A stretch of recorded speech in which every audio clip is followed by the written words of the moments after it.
Okay, so Zephaniah is the next book in the Bible right after Habakkuk.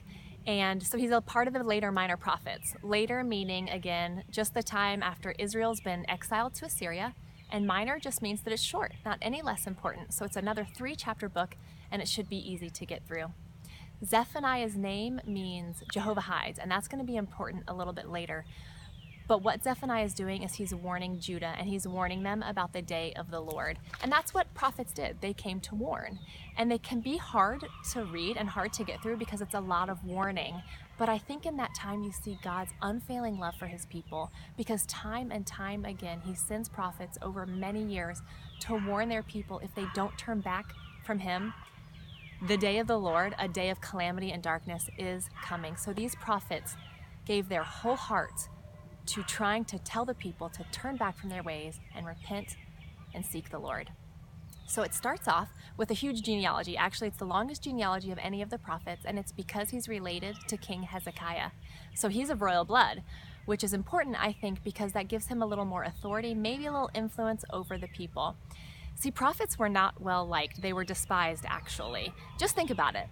If a king is sinning and going this way, and the people are kind of following along in the footsteps, as goes the leader, so goes the people, then everyone is sinning and there's a lot of evil. Judah's in a bad way. Even the priests during that time were condoning the sinning that was going on. So the prophets were the only people telling them that you're not doing right, you're sinning, and you need to turn back from the Lord. Well, I don't really like to be told I'm doing things wrong. So you can tell that they weren't very popular. In fact, Jeremiah was so unpopular and so despised. He was hated, he was tortured, he was thrown into a well. But what's awesome about what happened with Jeremiah is God hid him in the time of calamity.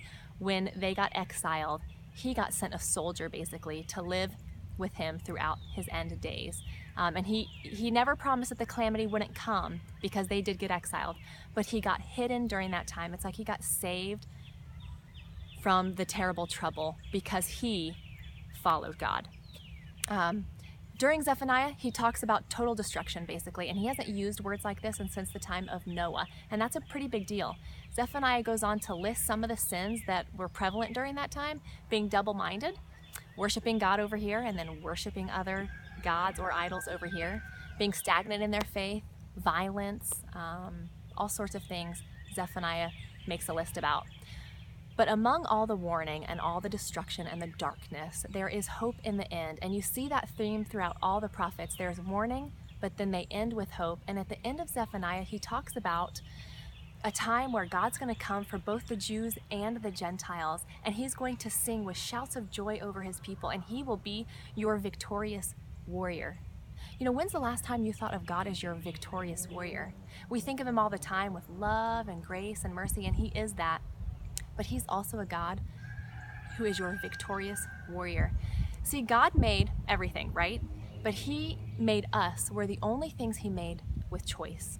I'm sitting here among these trees, and the trees don't have a choice what they're going to do each day, do they? They do the same thing every day. They grow straight up and try to reach the sun. But we have a choice. We have a choice what we're going to do each day, what we're going to believe in, what we're going to think, the type of attitude that we're going to have, and what we're pouring into our minds is basically what we're going to give out. So if we're putting in junk, we're putting out junk. If we're putting in goodness, we're giving out goodness. And so he gives us a choice. And that's what Zephaniah is trying to tell the people is you have a choice. And if you will turn back and remember God and humble yourselves, then you may be hidden in the time of calamity.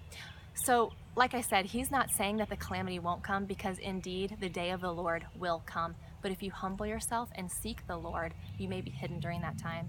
So I encourage you to read the book. Again, it's short and you'll be blessed by it. Thanks.